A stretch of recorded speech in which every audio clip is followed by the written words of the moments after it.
ఉన్నాడు కదా. Twitter accounts అన్నీ కూడా ఎవరియో తీయాలి కదా.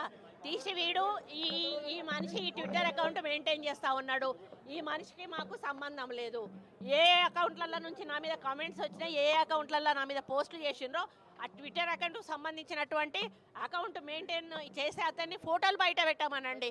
అప్పుడు వాళ్ళ మనుషులా కాదా మాకు తెలుస్తుంది కదా. ఏదో ఒక మాట అనేసి నాకు వీటికి సంబంధం లేదు అని మరి అదే ట్విట్టర్ వేదికలో ఏదైనా ఒక మంచి కార్యక్రమం ఇది మాదే అని చెప్పి సంతోషంగా చంకలు గుద్దుకొని ఏదైనా చెడు కాదు.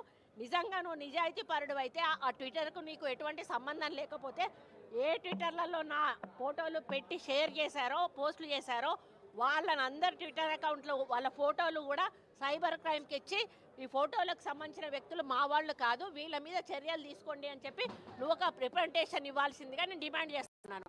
అప్పుడు మేము చెప్తాము. కానీ నువ్వు ఇప్పటికే దుబాయ్ పంపించావు, ఇద్దరు మనుషులను పంపించావు. దుబాయ్ నుంచి 3 యాక్సెస్ అయితే ఉన్నాయి. ఇప్పుడు ఇంకో ఇద్దరిని కూడా దుబాయ్ పంపించి అరే బాబు మీరు ఇక్కడ ఉండి యాక్సెస్ చేస్తా మనం దొరికిపోతాంరా, మీరు పోయి దుబాయ్ నుంచి యాక్సెస్ చేయరా అని చెప్పి ఇద్దరిని వాళ్ళని అట్లా పెట్టి పెయిడ్ ఆర్టిస్టులుగా పెట్టుకొని నువ్వు చేసుకుంటూ మళ్ళీ చేతులు దులుపుకునే కార్యక్రమం చేయడం సరైంది కాదు.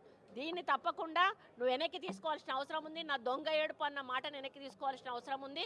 ఈరోజు మా వాళ్ళు కాదు అని చెప్పిన మాటను కూడా నువ్వు నిరూపించాల్సిన అవసరం ఉంది. వాళ్ళని బయటికి తీసుకొచ్చి వాళ్ళని మనుషులు మా వాళ్ళు కాదు అని నిరూపించాల్సిన బాధ్యత నీ మీద ఉంది. లేకపోతే ఖచ్చితంగా అది మీ ద్వారానే జరిగిందని మేము నమ్మాల్సి వస్తుంది. ఏడుపులు పిడబుబ్బులు కాదు. గతంలో రేవంత్ రెడ్డి కేసీఆర్ మీద మాట్లాడినప్పుడు ఏం చేసింది, ఫినాయిల్తో రేవంత్ రెడ్డి అసలు బూతులు నేర్పిందే కేసీఆర్, బూతులు మాట్లాడిందే కేసీఆర్. అంతకుముందు బూతుల సంస్కృతి అనేది రాజకీయాలలో లేనే లేదు. నేను 35 సంవత్సరాల నుంచి రాజకీయాల్లో ఉంటున్నా.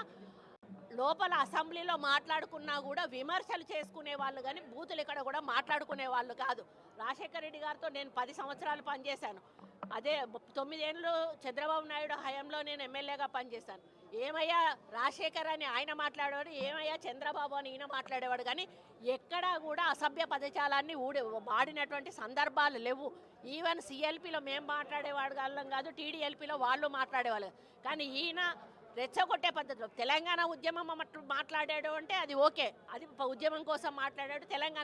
తెలంగాణ వచ్చిన తర్వాత కాంగ్రెస్ వాళ్ళని టార్గెట్ చేస్తూ ఆయన ఎన్ని బూతులు మాట్లాడాడో రికార్డులలో ఉన్నాయి, మీ అందరికీ కూడా తెలుసు.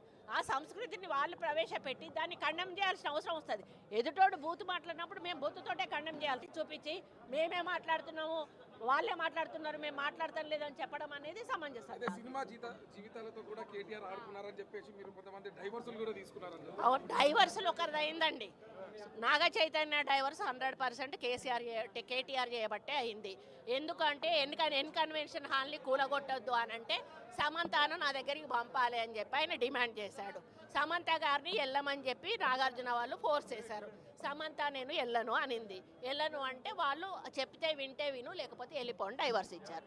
అది ఓపెన్ సీక్రెట్, అది అందరికీ కూడా ఇంటర్నల్గా మీడియా వాళ్ళంతా వాళ్ళకి ఇండస్ట్రీ వాళ్ళందరికీ కూడా తెలుసు.